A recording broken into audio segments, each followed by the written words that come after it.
Toby. I have chosen the Ribos Operation. So that was Dan Rebellato, a playwright for stage and radio. Very smart, very witty, very talented guy who has chosen the Ribos Operation. We're on to episode 4. So I hope you are poised with your play already, or your imaginations geared to summon your memories of. I sound like my set's wobbled. The Ribos Operation Part 4, which we're going to press play of in 3, 2, 1.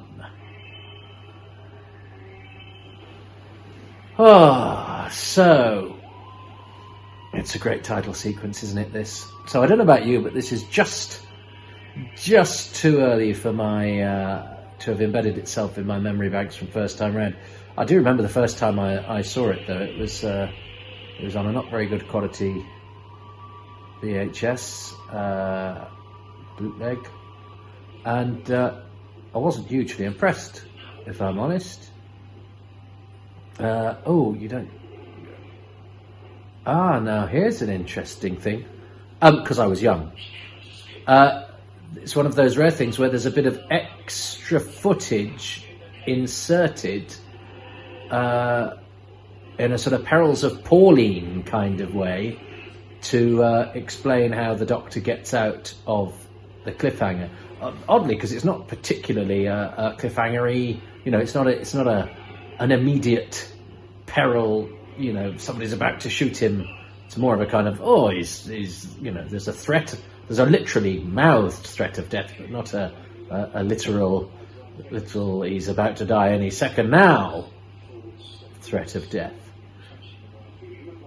But nonetheless, they still inserted a little bit of a cheat there, which is less troublesome actually, because it's not he's fallen off that cliff, and yet when we see it next week, he's fallen off a cliff and somebody's had time to build a shelf underneath it. So I don't object to it in the way that I would in the sort of cheating was when we used to watch a thing called Daredevils of the Red Circle, which was on at weekday tea times. It was a repeated black and white thing, like King of the Rocket Men, and they'd have a thing where, you know, somebody go, "I'm going to kill you now," bang, and then next week would be, "I'm going to kill you now," and then somebody would go, "Look," they go, "What?" Then everybody would have time to leave the house, drive to Glasgow, start a small business, get married, and then they go, bang, oh, where have they gone?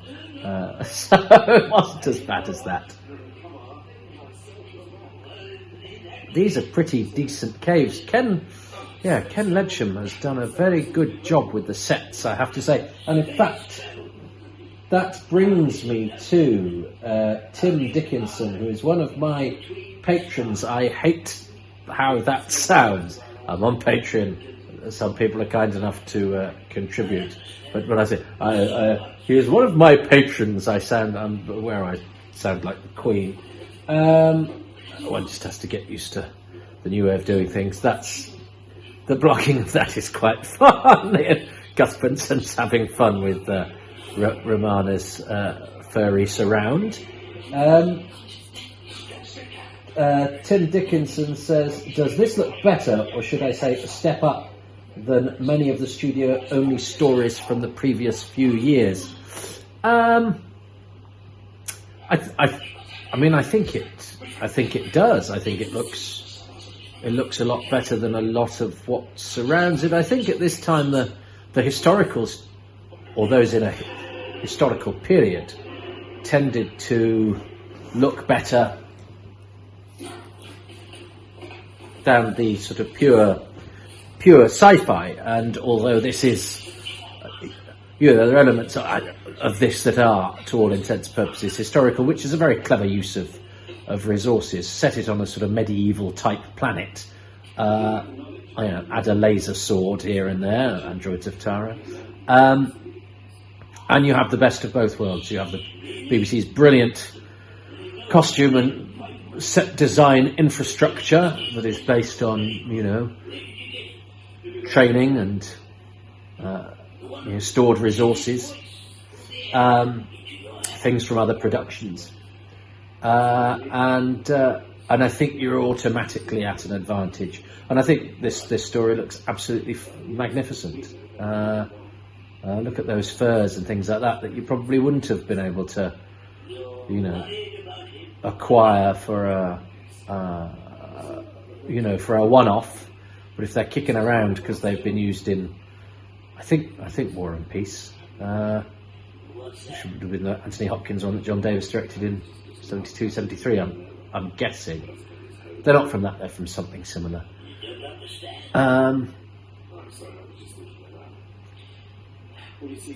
So yes, I think Tim, they do. It does look better from much as around it. And he also asks, is this the greatest Robert Holmes script?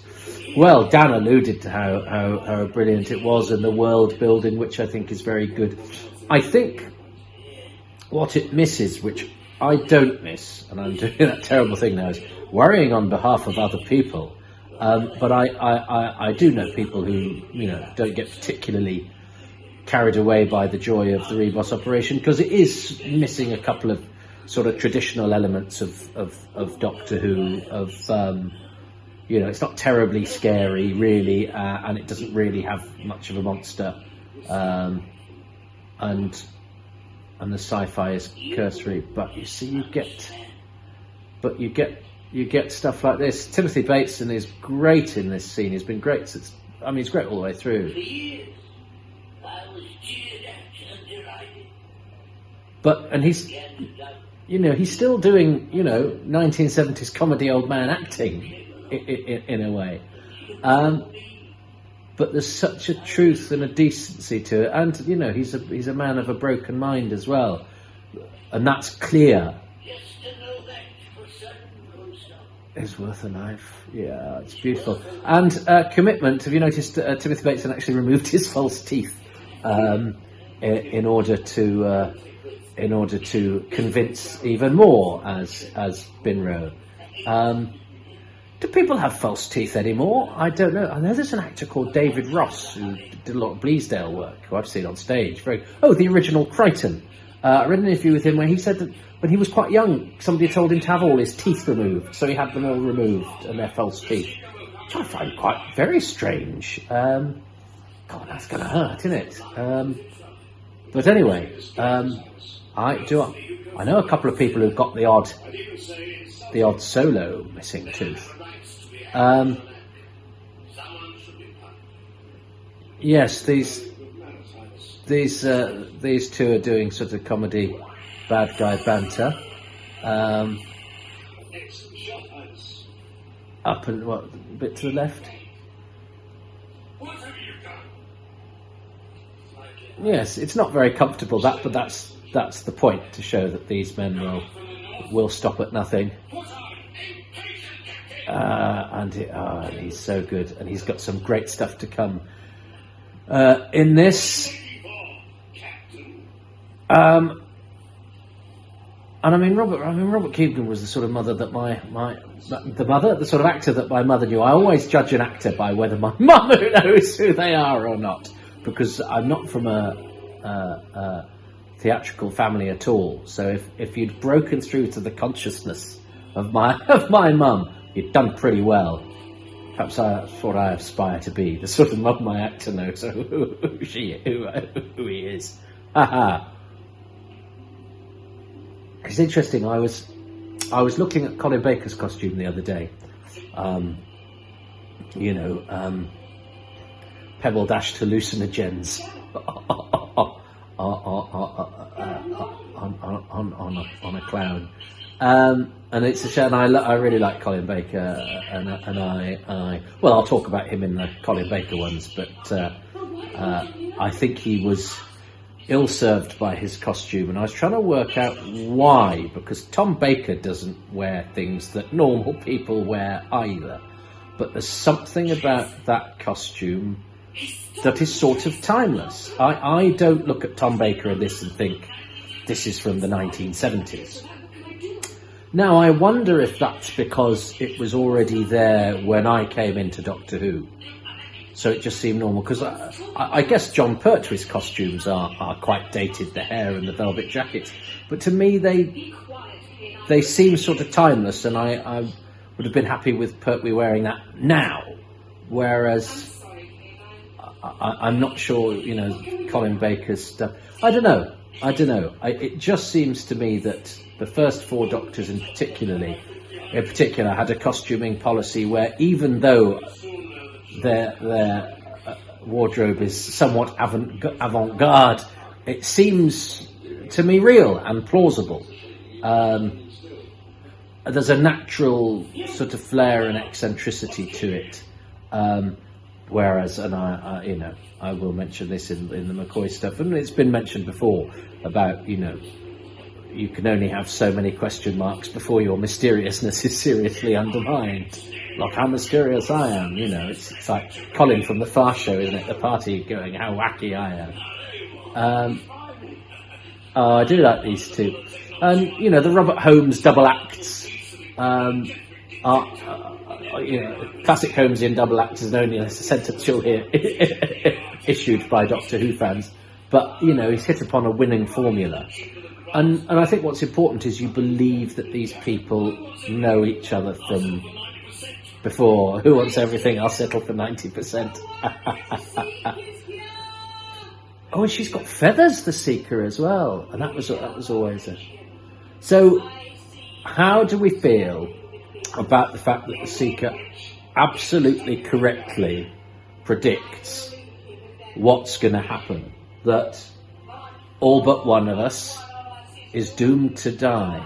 Now, we don't get that in Doctor Who very often, where somebody who's sort of, and occasionally I think it could be seen as self-fulfilling prophecy rather than, or a bit of baloney like the Beast of Fang Rock or whatever, or Angus MacReynolds' folk tale is sort of allowed, because in those times and in those parts, folk tales were part and parcel of what's going on. But this is, some shaman type, some bone shaker, who nonetheless turns out to be correct.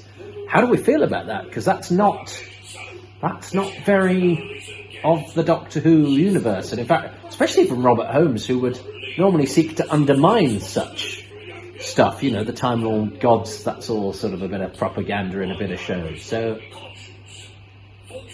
but it works. But the costume and the makeup are great. The performance is very good. I think all the performances in this are great.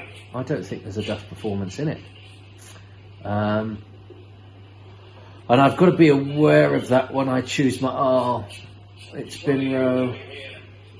And I think the only bit I remember from the book is coming up, which is Binro's death, which Ian Marter makes fairly, characteristically on Marter brand, pretty grotesque. I think he gets his side blown out or whatever, which is pretty grim and pretty unpleasant. We'll talk about it when it comes up. That's a nice witty touch, the Doctor's scarf hanging out of the bottom of the costume. And I like the fact that actually the captain and the people of Ribos have their own little contribution. And actually, the captain, who has been rather sort of outwitted by people and patronised by the great rich warlord and all of that. Poor old Binro does actually cause their downfall. But I want to get to this.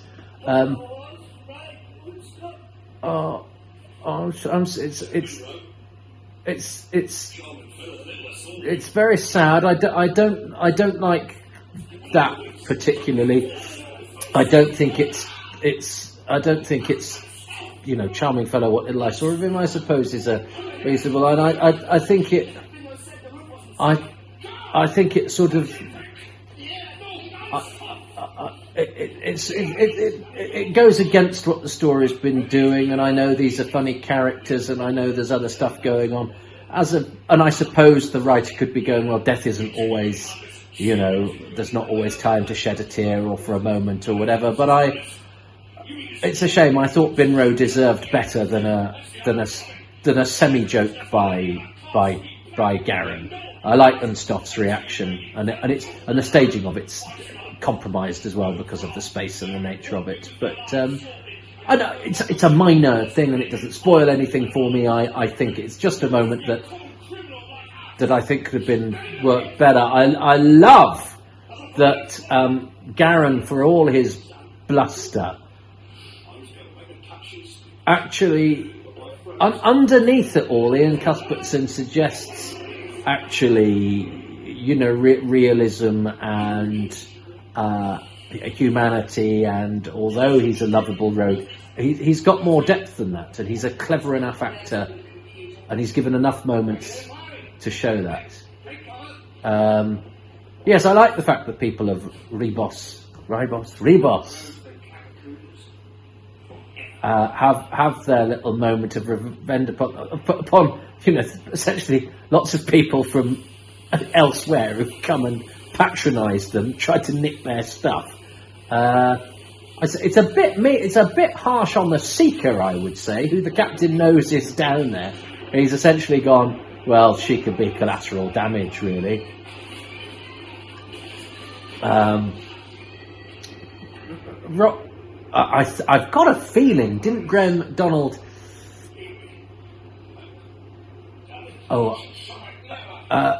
says something like my guts, doesn't he? My guts are flattened. That's really grim. I like the fact that you like Sherlock and the Graf's relationship, and he dies with his eyes open. Now I'm sure this is some sort of military thing going on here, some sort of thing from the people of the Graf's world and Legion or whatever, because I think he kisses him, doesn't he? I think he gives him a big old kiss. But I don't think that's to suggest anything. I think it's a ritualistic thing. But I also I think there's a little bit of, does he kiss it? Yeah, go on, kiss him. Yeah, I love it. I love that. Yeah, he kisses his eyes, so it's definitely ritualistic. But I think if you wanted to write slash fiction about the Graf Vindicay and Sherlock, it wouldn't be unreasonable. I think so. So go for it. Go for it, Stephanie. What's that a reference to? Graham MacDonald, I interrupted myself. I think it's said in his memo about the last episode, please make sure this doesn't sort of fall into, like what crappy polystyrene rocks territory. Actually, I thought the Rockfall stuff was done pretty well. George Spenton Foster, the director, doesn't have a great reputation. I think that's because certainly a few actors I've spoken to, I know Brian Crouch didn't get on with him, and I think he was a drinker. But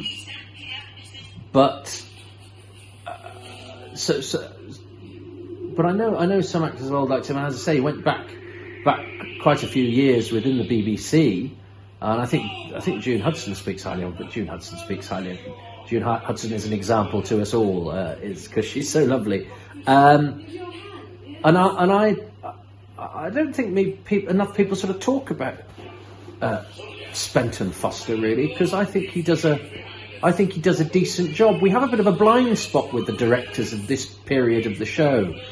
Michael Hayes was interviewed quite late by Doctor Who magazine, does make it onto the DVDs. Spenton Foster seemed to sort of vanish.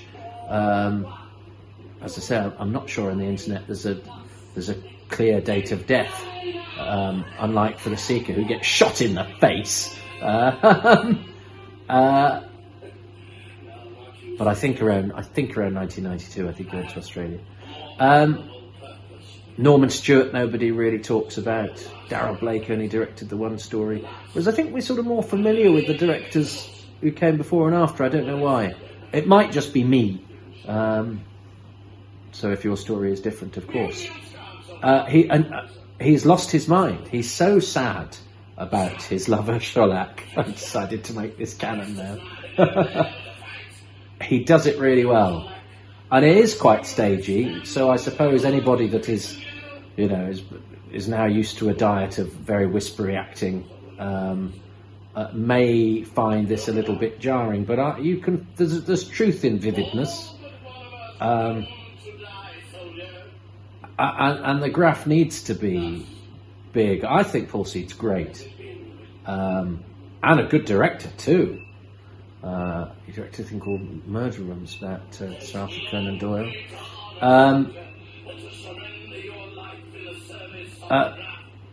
And he's a really good contributor to the DVD. Yeah, see, there's a lot of hugging. They're a very tactile military force where the graph comes from.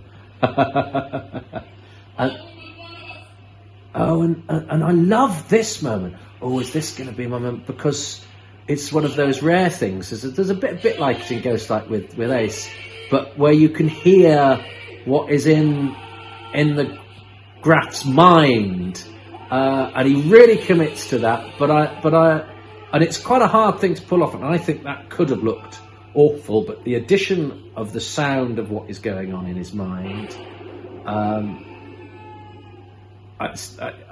there's something slightly comical about an off-camera explosion where you don't see bits of flesh flying about because you can't, because it's Saturday tea time or whatever.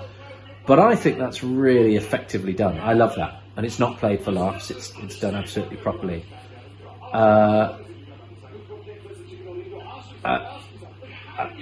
And the banter between these characters is great, and you could tell the Doctor sort of likes Garen, and that Tom Baker likes Ian Cuthbertson. You imagine they had fun in the bar afterwards. What else did Tim say? Is Ribos the pinnacle of Graham's Williams era? For my money, it looks good. The wit is part of the blustering interactions between the characters, and it's so blooming cosy to watch on a winter's evening. In this household, we love the Seeker. In fact, whenever we lose something in the house, we shout, "Seek and find!" Ah! This makes the Ribos Operation one of the few stories that unites the entire family. I want to go to the Dickinson's house. And is it the greatest Robert Holmes script? I think I think it's a lovely script, and I think it's a pretty faultless script. But I think in terms of Doctor Who, as I say, it's perhaps missing some of the elements to make it, you know, typical Doctor Who. And of course, when something isn't typical Doctor Who, I sort of cherish it because there's less like it. Is it the pinnacle of the Graham Williams era? Well, that's an interesting question. Well, there is City of Death, of course. Horror of Fang Rock, although, you know, that's a bit of a cheat because he did sort of inherit it a bit. I don't know, we all have our favourites. But, and great that the sort of script about the con ends with a con and a double con. That is such a lovely and appropriate coda.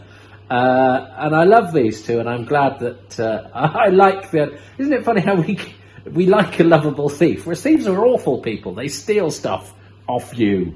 But there's why we are attracted to rogues. I think because because they don't quite play by the rules. But in reality, I don't like people who steal things from people. I don't think they're very nice.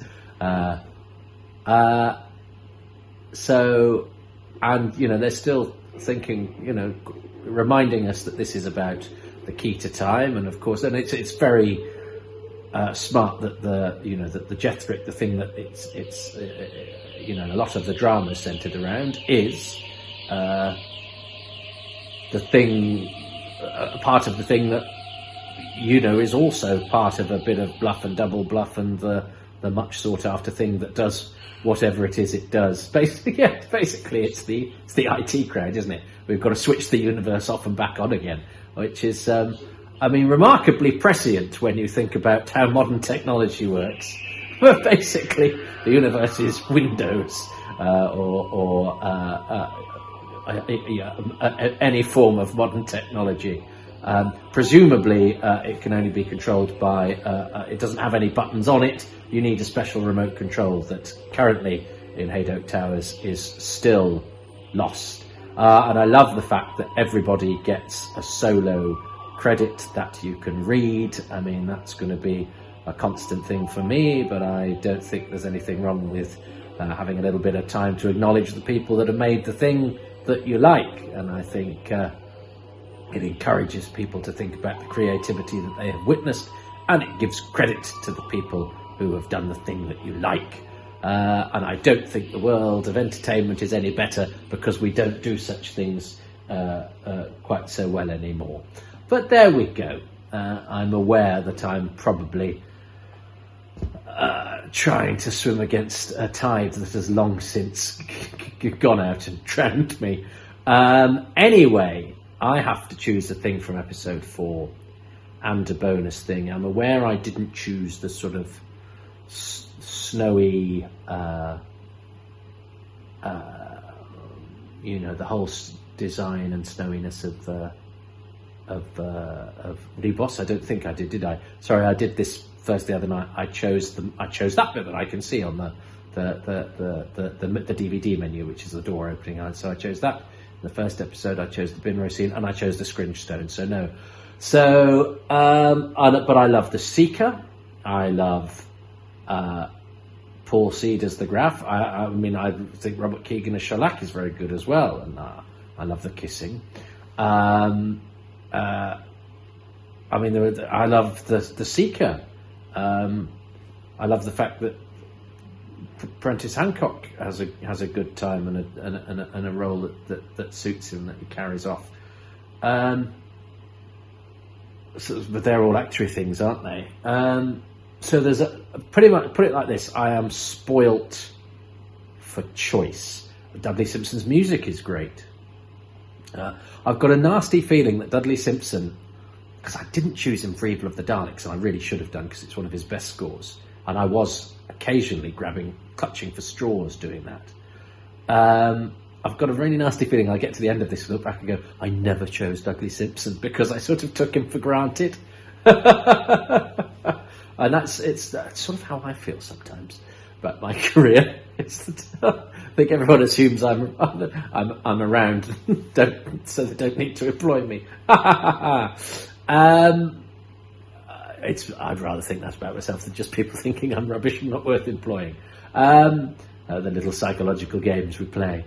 And Tim saying this is perfect viewing for a wintry evening. I have been watching this on 2 wintry evenings and thoroughly enjoying it. If you're not familiar with the Ribos Operation, I hope this has inspired you to give it another go, because I think it's fabulous. Thanks to Dan for inspiring me, but I've got to stop talking and choose my 2 favourite things before listening to Dan's. So I'm going to choose the environs of Ribos, maybe as my bonus thing before I choose my specific thing for episode 4.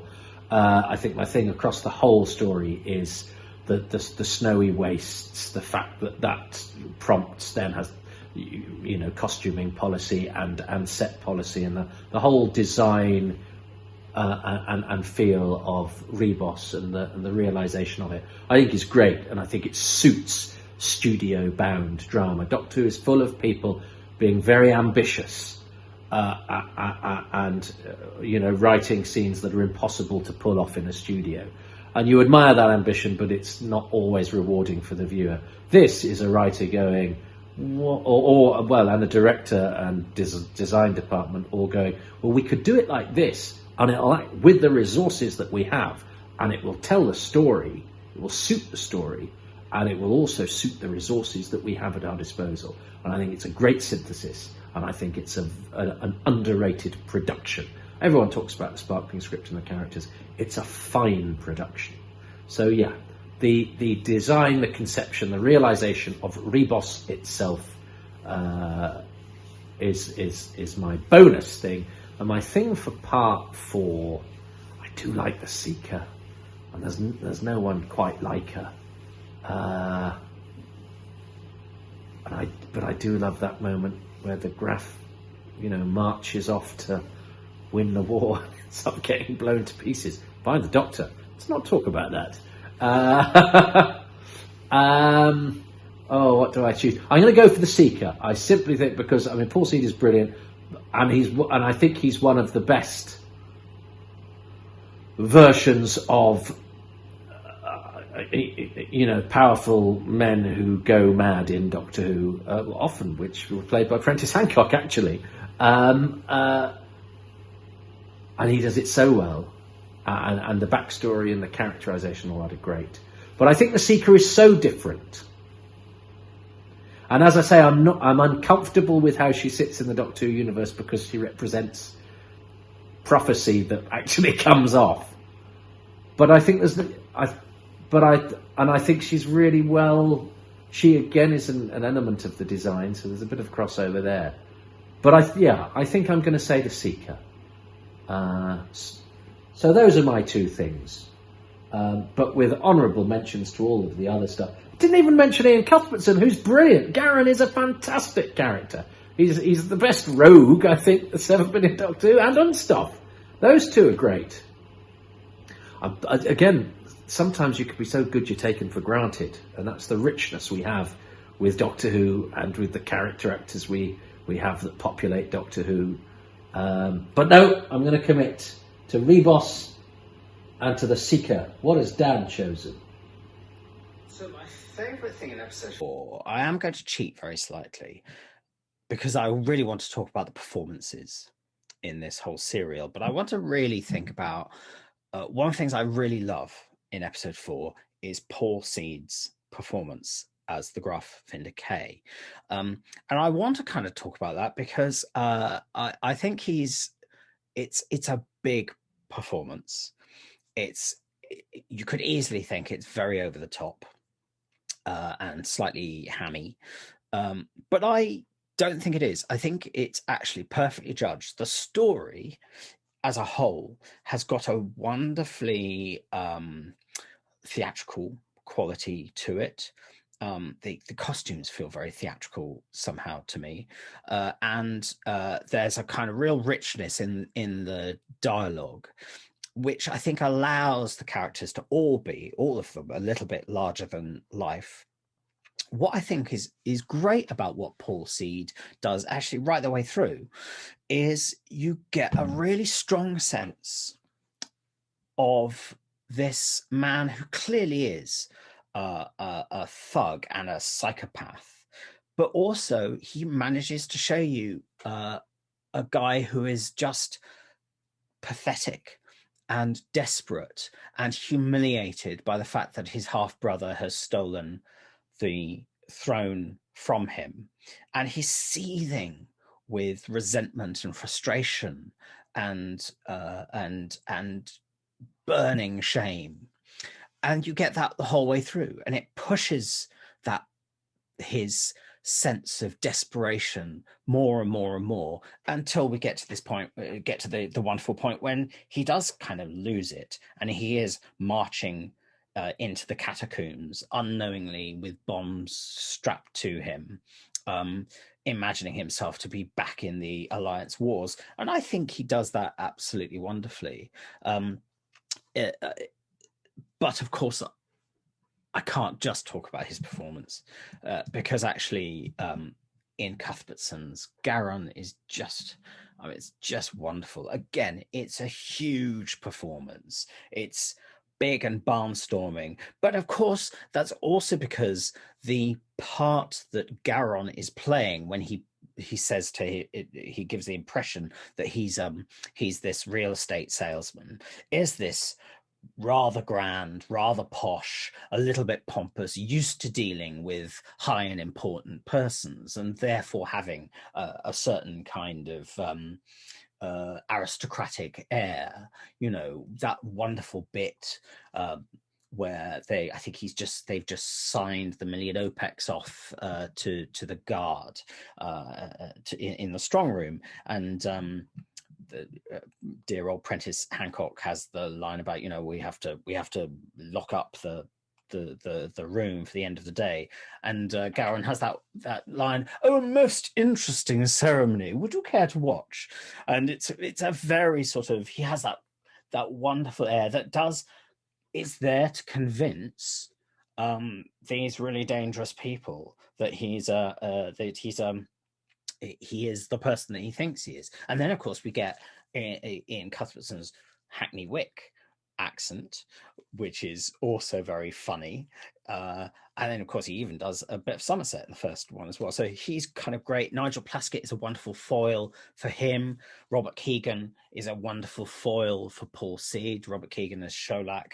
They've got a wonderful, interesting, slightly homoerotic bond between them. And then, of course, the other great double act in this episode is Tom Baker and Mary Tam as the Dr. Romana. And they're fantastic, aren't they? I mean, it's really interesting. For the first time, the Doctor is really resituated by his companion. So suddenly, he's not the smartest person in the universe.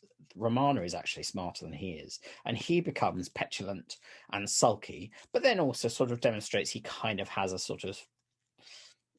kind of practical, intuitive, common sense knowledge that's very resourceful and gets them out of the situation. But they're very, very funny the whole way through. And Mary Tam's wonderful kind of cool Ice Maiden thing is a brilliant foil for this sort of fizzing, wiry, whatever he was, 6'5" energy that Tom Baker exudes. So I've got to say, I think the performances are the thing that brings the whole series in episode 4 up to a wonderful crescendo. So that's my episode 4 thing. Isn't that interesting that he touched upon, we came to sort of different conclusions, but by travelling the same path, I got to the Seeker, who he didn't mention actually, and he got to Paul Seed, who I mentioned a lot, but via the homoeroticism of Shellac and the Graph, the brilliance of Ian Cuthbertson. I didn't touch upon the Doctor and Romana in the way that Dan did actually, but that is a very key point, and about the sudden change in the Doctor's status. But I loved how our thoughts sort of intersected on that, but then he went off into slightly different directions, which I agreed with all of, and were very illuminating. I do love, I mean, I'm not having a conversation with him, but talking about Doctor Who with people, who I am simpatico with, but who nonetheless, then will conjure up something that, my thought process is perhaps touched upon, but, take it off in a different direction. And I was somebody that didn't have anybody really to talk to about Doctor Who for many, many, many, many years. It was the love that dared not speak its name. And I'm so grateful for that. And I think that's hopefully what's interesting about this, is that it's not just me gassing on, which I think, unfortunately is part of the deal.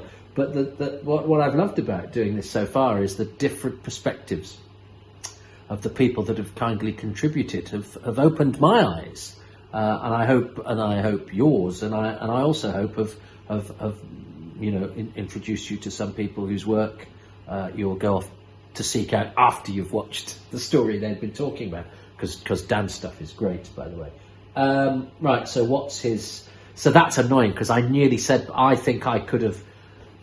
If I think because he led with Paul Seed, I think if I'd chosen Paul Seed and that death moment for the Graph, I think I might have taken that as being along similar lines to Dan, which would have made me even Steve. Which would have made me win, because it was 2-1 to me coming into this, because we've both chosen the same thing for episodes 2 and 3. But because he didn't mention the Seeker either, even though I talked a lot about the performances in getting to the Seeker, I think I cannot claim that one. So we are 2-2. This is still the best I've ever done.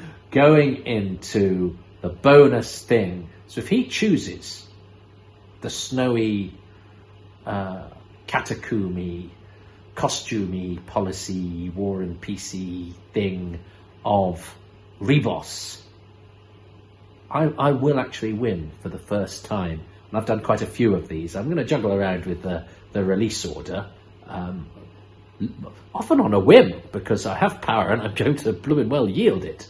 But and I've enjoyed this one, and I'm recording on a winter's night, and I think it might be worth listening to on a winter's night. Anyway, even though I've got quite a few in the can actually, I'm thoroughly enjoying this. I hope you are. What's Dan's final thing? And then the thing I love about the whole story is Robert Holmes.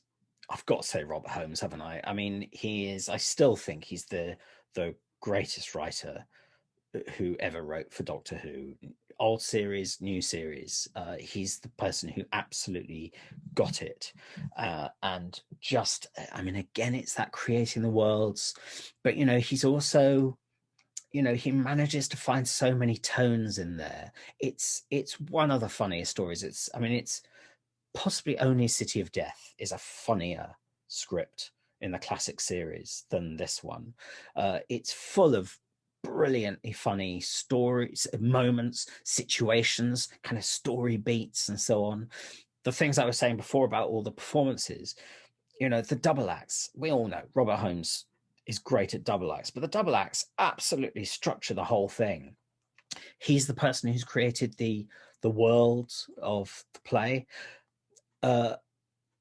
So, he's finding incredible space in this really, for the classic serial, a really tightly packed story for these little hints of a hinterland to the world outside that make it a very kind of believable world that we're in. And yeah, it's a tightly packed story. There's tons of plot. To the point, I have to say, I think when I watched this, when it went out, I would have been, 9 or 10 or something like that. I think it took me listening to it, because I think I recorded it on cassette at that age. It probably took listening to it kind of 5 or 6 times before I really understood the story. But nonetheless, it's a brilliant story. It's such a funny, clever idea to have a con artist who pretends to be a real estate salesman who pretends to sell planets. It's a version of that, the con artist who sold London Bridge to a tourist. It's that kind of idea. And there's always a bit of satire in Robert Holmes. A couple of stories earlier, he's mocking the tax system in The Sunmakers, and here he is looking at kind of estate agents and using some of the horror that we have of estate agents, and putting that in Garon, and so that becomes really funny and very pointed. It's beautifully told as well. The cliffhangers, maybe not so much the first one, but the second and third one are real proper story beat cliffhangers. They properly move things along. They're not just 30 seconds peril for the sake of a cliffhanger. So it's a really, really great script. For me, this is the single greatest script that was ever written for Doctor Who from 1963 to the present. Well, praise indeed. Praise indeed. There was no way I was going to choose Robert Holmes, probably because, again, we sort of take him for granted. And it's funny how I'll pick out an actor, but I might not pick out a script writer, because I'll pick out individual bits of the script. I don't know. But the rules for this is you choose a thing.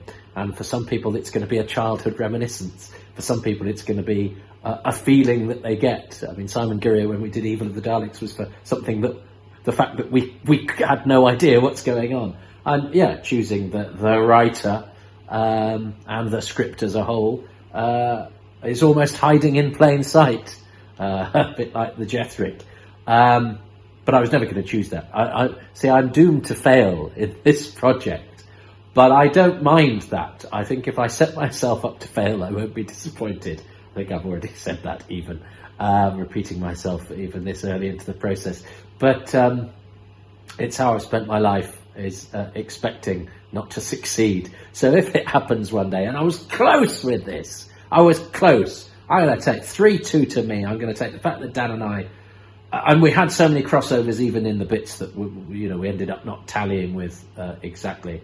I've really enjoyed, even though I was talking all the way through it. Part of me wants to now shut up and watch it again without being interrupted by me. But I've got more stories to watch and I've got more things to do. But maybe if you do, if you didn't watch it first time round without me gassing on, there's so much in that story. I cannot wait to watch that story again, just for entertainment's sake. I'm invigorated by Dan's perspectives on it and his expert eye. And he, as I say, he's a very, very skilled writer himself. But he gave us the perspectives of, he's a writer, but a fan as well. And that was a real celebration of a great bit of Doctor Who. This is the stuff. This is what I This is what I hope. No, I don't know what I imagined, but I found this a very rewarding segment of this podcast, which will be a podcast, I'm sure, of ups and downs. So I hope you're as enthused as I have been. I hope, and I hope you avail yourself of some of Dan's work, as well as being a very funny and very intelligent man.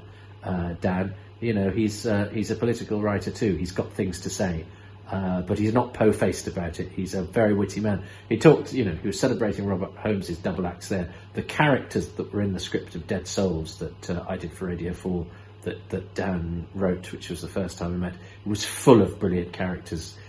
So actually, there's a bit of Robert Holmes there. I'm not saying he in any way lifted anything or anything like that, but there's clearly, and Dan is a fantastic writer in his own right, but there are perhaps similarities in the ability to conjure comedy and incident and tell story through character between Robert Holmes and Dan Rebellato. So if you, like Dan, like this script, you'll also like his script. So I hope you avail yourself of his work. I'm really flattered that he's given the time to this.